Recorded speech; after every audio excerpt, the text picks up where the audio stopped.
He said she was the full payment on a $27 million debt, a poised black American heiress, traded to the most ruthless mafia boss in Seoul. But what they did not know, Asha Thomas was not just some decorative wife. She was about to rewrite their brutal rules and make the untouchable boss kneel at her feet. Before we dive into this story of defiance and dangerous passion, make sure you hit that subscribe button and turn on notifications, because trust me, you do not want to miss how this unfolds. The rain hammered the windows of the Thomas family mansion, echoing the storm inside. Asha stood perfectly still in her father's study. Her back was straight, her hands clasped in front of her beautiful burgundy dress.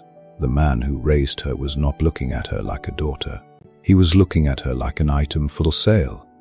"You will marry him," Charles Thomas declared, slamming his fist on the shiny desk. "It's all arranged. You leave for Seoul in 5 days. Asha's throat felt tight, but her face stayed calm. 26 years of training had taught her to never show she was scared. Marry who, father? Kim Min-jun, the boss of the Kim Pa syndicate. The name hung in the air like a bad smell. She had heard whispers about the Kim family, their scary control of the underworld, how ruthless they were. They were like ghosts in Brioni suits and Prada shoes. "I do not understand," she said, even though a horrible understanding was already dawning on her. Her father poured a glass of brandy, the golden liquid catching the light. "Our family owes his syndicate $27 million. Bad investments. We borrowed from them to pay the bank, and now they want their money back. I cannot pay it. Father, sell the houses. Sell the art collection." "It would not be enough," he said, turning. For the first time, she saw real fear in his eyes. "They threaten to destroy us, Asha, to wipe the Thomas name from the earth. You will give them something they want instead. Our family name is old and respected. You will give their dirty money a clean, fancy front. In exchange, the debt disappears. Our family survives." The truth crashed down on her like a heavy blanket. She was merchandise. All those years of the best schools, learning languages, perfect manners, it was never for her. It was all to make her more valuable to sell. "You are selling me," she stated, her voice icy calm. "I am saving us," he corrected, without a single bit of guilt. "You are a smart girl. Your value is in what you can do for this family."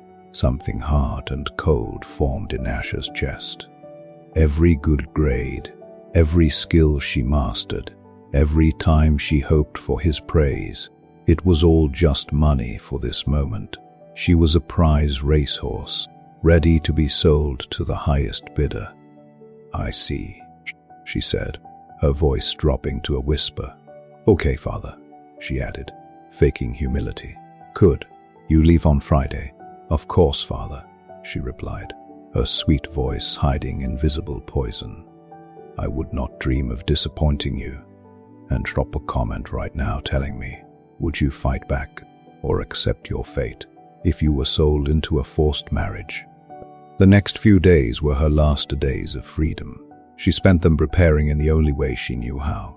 Stay with me to discover what she did. The trip to Seoul was a blur of quiet anger. By the time the plane landed, Asha had made a decision.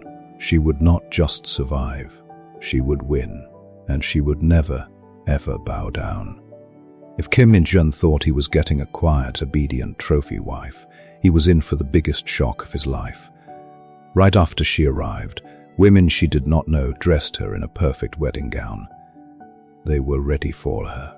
She looked beautiful. In happier moments, she would have been over the moon, but these were not happy times. A driver and a bodyguard rushed her to the coldest wedding she could imagine. The hall was huge and fancy, traditional Korean decorations mixed with cold modern gold. Guards with guns lined the walls. This was not a wedding. It was a business deal with flowers. And then she saw him, her soon-to-be husband. Kim Min-jun stood at the altar in a sharp black suit. He was younger than she thought, maybe in his 30s, with a handsome, sharp face that showed no emotion. His dark eyes swept over her as she walked toward him, a cold look, like he was checking a new car. No smile, no warmth, no interest. She was just a line on a spreadsheet. The ceremony was fast. His fingers were icy when he put the ring on her finger, pulling away instantly like her touch hurt him. The man marrying them said some words. "You may kiss the bride." Min-jun turned. He looked annoyed, like this part was a waste of his time. He leaned in, pressed his lips to hers for 2 boring seconds, a kiss that felt like signing a paper, and pulled away. The car ride to his home was silent. He spent the whole time on his phone, speaking in Korean about business, acting like she was invisible. His home was a fortress of glass and stone. Inside, it was super clean, super quiet, and super cold.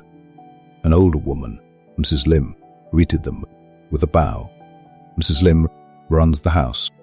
She will show you to our rooms," Min-jun said, already walking away. "I have work." "When will you be back?" Asha asked, her voice cutting through the chill. He paused, glanced back, like he was surprised she could talk. "When I am back," he said carelessly. Then he was gone. How rude, she thought to herself. Mrs. Lim showed her to the master bedroom. It was bigger than her whole apartment back home. The bed was huge, but the real surprise was the walk-in closet. Asha gasped. It was filled with beautiful clothes, dresses for every occasion, sharp suits, cozy loungewear, designer dresses. Shelves held dozens of shoes and handbags. A glass case sparkled with jewelry. Everything was in her exact size. It was a gorgeous, pre-packed prison wardrobe. Her new world was a beautiful, expensive cage. 4 days, he left before the sun came up, came back after midnight, and got into bed as far from her as possible. He did not touch her. He did not talk to her. She was the most important thing he owned, that he pretended was not there. By the 5th day, Asha was tired of being treated like furniture. She decided to become impossible to ignore. She chose a stunning light blue dress that hugged her curves in all the right places and walked through the main hallways when his men were around. She smiled and had a polite chat with a young guy named Tae-sik, laughing softly at his polite English. Suddenly Min-jun was there. His voice cut through the hall like a knife. "Tae-sik, my office." Now, the guard hurried away. Min-jun's eyes, now burning with something darker than just ignoring her, locked onto her. "Go back to your room." "No," she said softly, holding his stare.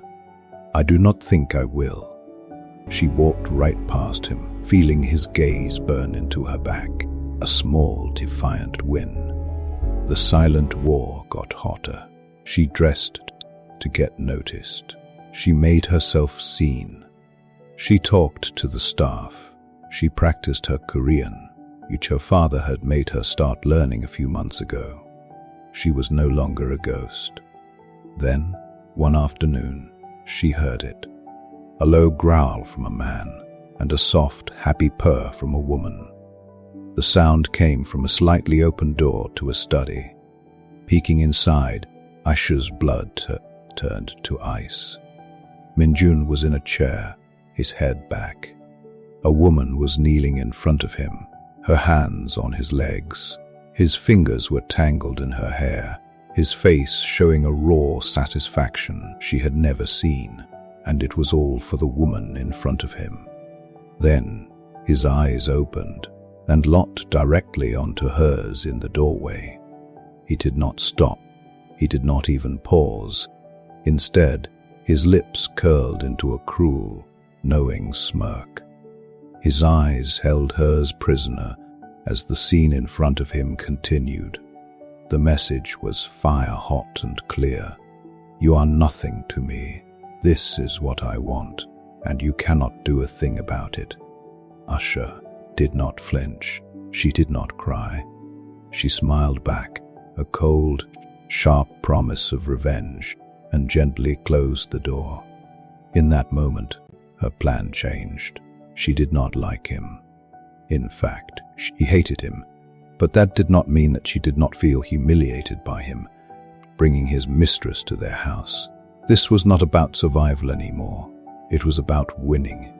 She'd make this cold Mafia king see her, want her, crave her. She would become his only addiction, and then she would be the one to walk away. That night, when he came to bed, she was reading. "Good evening," she said pleasantly, as if she had not seen his brutal insult hours before. He stared, expecting tears, yelling, "Are you all right?" "Of course. Why wouldn't I be?" She went back to her book, leaving him in confused silence. Let him wonder. Let him stew. The next evening, he told her about a business dinner. "You will come, dress formally." She did. She chose a red gown that was a masterpiece, sexy and sophisticated all at once. When she walked down the stairs, she saw a flash of pure shock in his eyes before he hid it. At dinner, she was pure charm. She focused her bright attention on his Italian business friend, Lorenzo. She laughed at his jokes and spoke to him perfectly in Italian. She saw the surprise in Min-jun's eyes when he realized she was fluent. If only he knew how many more languages she spoke. Learning them was just part of being a Thomas. That night, she was everything Min-jun had ignored. Smart, captivating, totally desirable. And she made sure every man at the table saw it, especially the one who thought he owned her. She could feel Min-jun's jealousy from across the table. It was like a physical heat. His jaw was clenched. His knuckles were white around his wine glass. Good. Let him break the glass, for all I care, she thought. After dinner, in his study, he confronted her, his cool control starting to crack. "What was that? What game are you playing?" "The one you started," she replied coolly. "You wanted a wife for show. Now you have one. Is that not what you wanted? You were flirting. I was being friendly and interesting. There is a difference." "Do you have a problem with me being polite?" Asha asked sweetly. He stepped closer. A dangerous energy crackled between them. "You are mine. On paper, husband." "Only on paper," she said, holding her ground. "And in every way that matters. You have made your feelings clear." His control snapped. He kissed her. But this was nothing like the empty kiss at their wedding. This was heat, hunger, and weeks of bottled-up frustration, a claiming that was as much about anger as desire. She kissed him back, with the same fire, a battle for control, fought with lips and teeth. As she traced a finger down his back, she felt him shudder and let out a low, primal growl. When they pulled apart, he was breathing hard, his eyes dark, with a confusing need. "You are mine, understood?" he asked, his voice rough. "No, I am not," she whispered, her own heart pounding. "I will choose who I belong to, and right now, I choose me." She saw the fire flash in his narrowed eyes. Her defiance made him furious. "Good," she thought to herself as she walked away slowly, giving him an eyeful of her backside. She was finally getting under his skin. the ice-cold, untouchable Mafia boss, was actually feeling something. The game was on, and wow, was Asha excited. She was just getting started. The debt may have sold her, but she was about to make him pay with something far more valuable than money: his own conquered heart. The tension in the penthouse was now a living thing, thick and electric. After that searing kiss in his study, Min-jun seemed to expect surrender. What he got was ice. Asha became a masterpiece of elusive grace. She was everywhere he looked, yet completely out of reach. The morning after the kiss, she was gone before dawn. He found her alone in the gym, all sweaty and sexy. She gave him a polite nod, as if he were a stranger, and kept working out. At breakfast, he tried to talk. "We need to talk about last night." She looked up with a bland smile. "The dinner, Lorenzo, was fascinating." She stood. "If you will excuse me, Mrs. Lim's teaching me to make grilled ribs." As she was gone, she knew it was not the dinner he meant, and that was the point. She made the penthouse hers. She redecorated as she liked, and filled a sunroom with plants and vibrant art she bought herself and hung up. She played music, soulful, sensual sounds that filled the silent spaces. Sometimes she would catch him watching her as she moved to the music, but she had pretended not to see. The greatest provocation was in public. At a meeting with scary Japanese associates, Asha wore a sharp cream suit.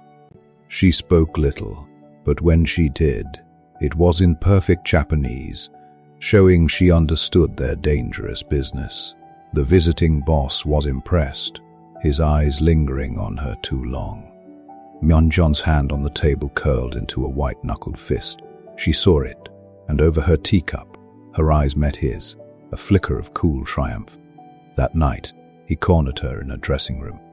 "What is this game?" he demanded, his voice low and dangerous. "You smile at other men. You parade yourself. I exist," she interrupted calmly. "You bought a piece of art. Did you expect it to stay in the crate? Art is meant to be admired. You are not to be admired by them." The words erupted from him, raw and possessive, by the men who see what you chose to ignore. She took a step closer. "You made this a business deal. You humiliated me in my own home to prove it.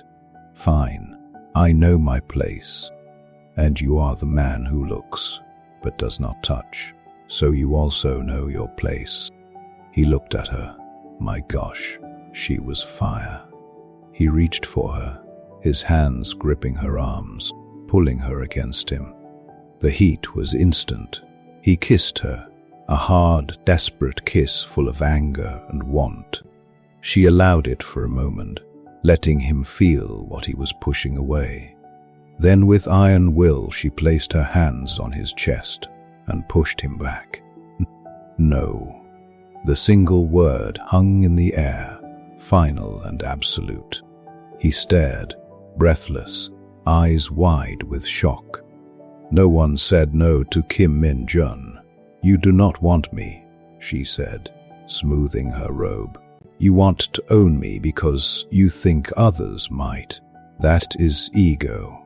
I do not cater to bruised egos." "Asha," his voice was a strained groan. "Good night, Min-jun." She walked into the bathroom and locked the door. She heard him swear and the crash of something expensive breaking. She leaned against the door, a victorious smile on her face. Let him burn. She took to wearing his shirts to bed, smelling like his cologne and her skin. One day she asked the guard, Tae-sik, for book recommendations. Laughing easily, she practiced her Korean. Min-jun coincidentally passed by, his expression a glacier. The breaking point was the charity gala. Asha wore a silver dress, that looked like moonlight. She was a sensation, and she knew it. Lorenzo found them. "Bellissima, you outshine every jewel here," he said, kissing her hand. Min-jun's grip on her tightened. "You are too kind," Asha said, leading Lorenzo away to talk about his vineyard. Min-jun watched, a storm in a tuxedo. He saw her laugh, saw Lorenzo's captivated gaze. The beast inside him rattled its bars. In the silent car ride home, the air choked with his rage. The moment the penthouse doors closed, he snapped. "Enough. This ends now. You are my wife." "And you," she fired back, "are the man who had another woman on her knees before you a week after our wedding. You do not get to claim husband now that you have decided the toy others want is valuable." He backed her against the wall, caging her in. The raw hunger on his face was new. It was a need. "You think this is about them? It has always been about you." His control was shredding. "Do you think I agreed to the debt payment for a woman I had never seen? When your father came to me with the offer, he showed me files, pictures of you. I did not trust him, so I came to America to see you. I watched you, Asha." Asha's breath caught. He had watched her. "I saw you at a charity event," he continued, his voice rough. "You were laughing, surrounded by people, but your eyes, they were so beautiful. Your body, a dream come true.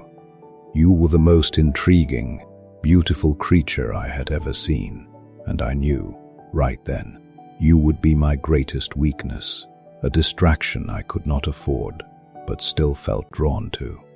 So I said yes to your father's offer, but I braced myself. I told myself I would keep you at a distance, so I can control this feeling you sparked in me before it ever began. The coldness at the wedding, the ignoring you, it was not because you meant nothing. It was because you meant too much, too fast. That woman in the study, it was a stupid, cruel attempt to prove to myself that I could still be the cold boss who felt nothing. It backfired spectacularly. Every second of ignoring you just made me want you more. You have systematically destroyed every defense I had." He was breathing heavily, his forehead nearly touching hers, his walls completely gone. This was the broken begging place you wanted him. She looked up, her gaze cool. She lifted a hand and traced his jaw, a feather-light touch that made him shudder. "You are right," she whispered. "It does make you weak." Then she slid from his arms and walked to the bedroom. At the door she paused. "The feeling, Min-jun, it will not go away. I will make sure of it. Sleep with the weight of it.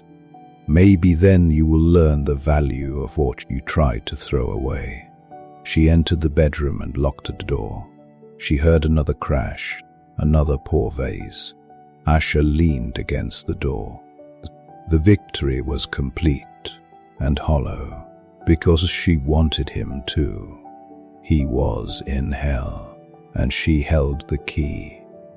If you're still here, make sure drop a like, subscribe, and comment what you think Asha should do next. Should she keep teasing him or make her next big move? Let me know. The silence stretched. Asha counted to 200. Then, calmly, she turned the lock. Kim Min-jun was on his knees amidst shattered porcelain, head bowed. The untouchable boss was gone. "I have nothing left that is not a plea," he said, voice like gravel. "No threats, no power. You have it all. I am at your feet." Asha opened the door fully. "An apology is a start. For humiliating me, for trying to break me." He lifted his head, eyes raw. "I am sorry for all of it. It was cowardice. I was afraid of what you make me feel. It is a weakness I cannot afford, and I am drowning in it." She walked to him, avoiding the shards. "Stand up, husband," he obeyed. Asha cupped his face, his eyes closed at her touch. "You do not get to be afraid of me," she whispered. "You get to be ruined by me, for me." Then she kissed him. It was nothing like the previous kisses. Not the cold seal of the wedding, not the angry clash in his study. This was acclaiming, slow, deep, and full of every pent-up emotion. She had him exactly where she wanted him, and then she poured every ounce of her withheld passion, her strategic cruelty, her victorious fire into it. He groaned into her mouth, his arms coming around her like a man clutching a lifeline, crushing her to him in desperate surrender. Weeks of bitter tension and searing jealousy ignited, transformed into a raw, consuming passion. He worshipped her with a single-minded intensity that left no doubt. Every touch, every kiss, every whispered, broken word of praise in Korean was an ode to her, and every touch a silent apology for how he treated her. He kissed her all over as though learning her body and memorizing every curve. Min-jun carried her to the bed with a reverent urgency. This time, there were no games at the threshold. This time, she let him in. As she guided him into her own control completely vanished as he took his pleasure, and she also marked him permanently as hers. The owner became the owned. When they finally lay spent, he had his head on her chest and his arms locked around her, like he was afraid that she would vanish. Their world had shifted. The cold fortress became a sanctuary. For the next couple of days, they lived in a bubble of intense intimacy. He was hers, she was his. The bubble expanded during a gala held at one of Min-jun's own hotels. To Asha's surprise, he asked Mrs. Lim to pack travel bags for them. When she asked why, Min-jun offered a sly smile. "I have a delicious treat for you," he said, making her heart flutter with anticipation. The night was smooth, uneventful, until an old flame appeared. Sumin. She glided up behind Min-jun, held him, and whispered something directly into his ear. He spun around, shocked. At the same moment, Asha turned. Asha's voice was pure ice. "Do not ever put your hands on my husband again." Sumin laughed, a brittle sound. Min-jun's gaze turned to steel. "You heard my wife. Do not try that again. What we had is over, and had been for over a year. So what are you up to? Try that stunt again. The consequences will be unpleasant." Sumin's face twisted with fury. "What do you even see in her?" Min-jun's glare silenced her. "Sumin, do not make a fool of yourself and stay away from us. Asha is my wife, and I will not stand for you disrespecting her. Understood?" Sumin stalked away, but the air vibrated with her anger. Asha looked to her husband, a surge of proud warmth in her chest, even as he murmured an apology to her.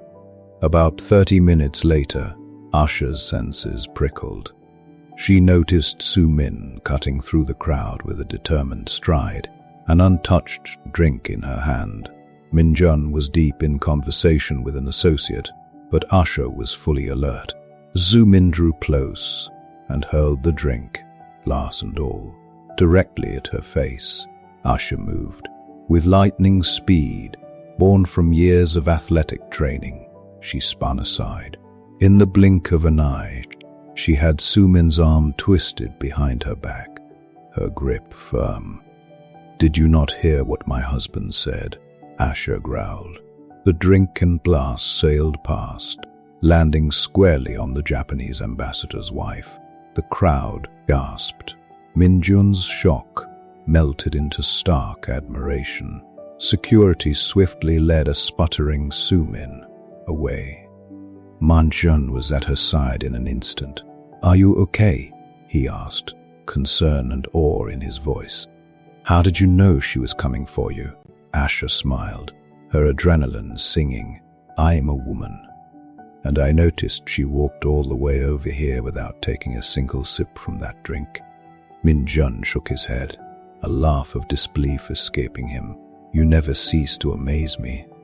It was kind of exciting, Asha admitted with a playful shrug. Talk of exciting, Min-jun said, his eyes darkening with a new intensity.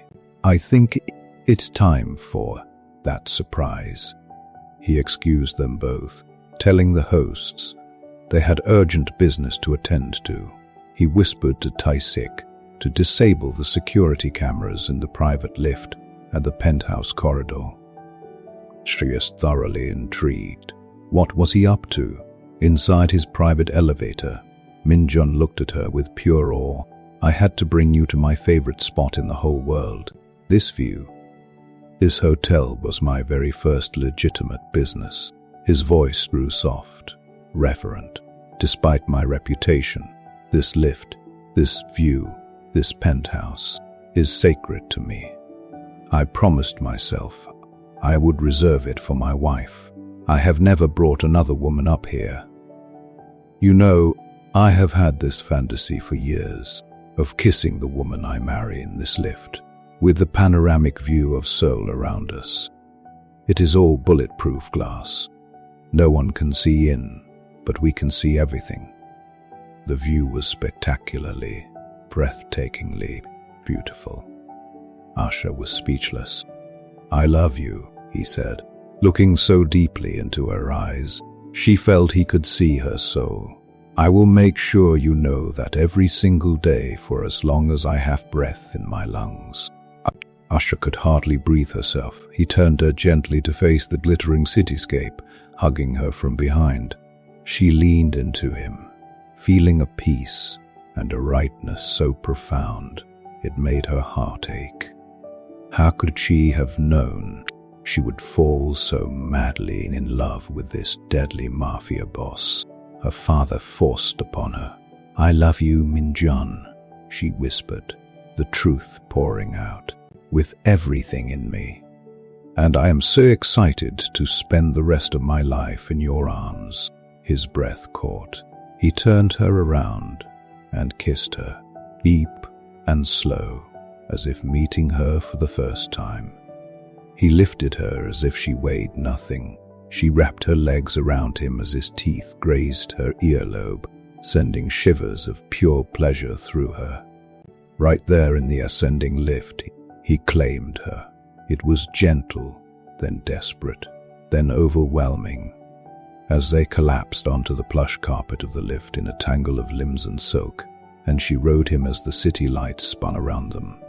It felt like making love in the clouds, under a blanket of stars.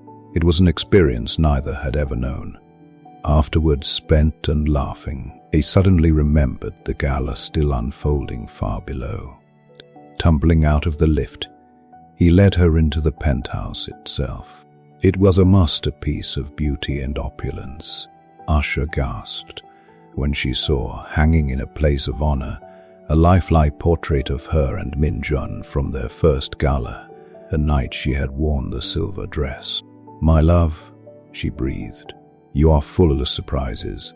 He leaned against the doorframe, a sweet, open smile on his face. It was that night I made up my mind I would do anything in the world to make you willingly mine, even if it meant groveling. You drove me crazy with jealousy. I almost exploded. They both laughed, the sound echoing in their private heaven.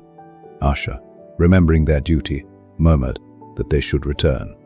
Her cheeks flushed with mortification when she saw their clothes, rumpled, stained, and utterly unsalvageable.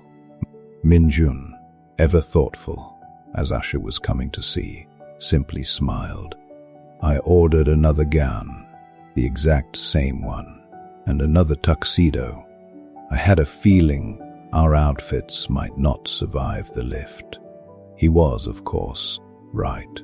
Asha looked at him with so much love she thought she might burst. They shared one more rushing, passionate kiss, changed into their perfect replicas, and descended back into the gala, sharing a secret that glowed between them like a private sun. After the gala, Min-jun made another declaration. "We are spending the week in this penthouse. Consider it the honeymoon we never had." Asha was stunned, and what a week it was. They slept little. Their thirst for each other was insatiable. He took her on the kitchen counter. She mounted him on his polished desk. The vast bathtub became a playground. They marked every space in that luxurious suite with the joyous, feverish proof of their love. He had all their meals delivered. For one full, perfect week, they were lost in a world of their own making. Min-jun had his deputies manage his empire, ensuring Asha had his complete attention. It was heaven on earth. They acted out fantasies, shared breathless laughter, and discovered each other's bodies and souls anew. When they finally returned to the real world, they both carried the unmistakable glow of two people who were profoundly in love and thoroughly loved in return. They both knew it. They were irrevocably, permanently fused together for life, which was why the betrayal, when it came, felt like the world was ending. If you stayed to the end of part 1, drop a like, subscribe, and let me know in the comments what you think is coming next for these two lovebirds.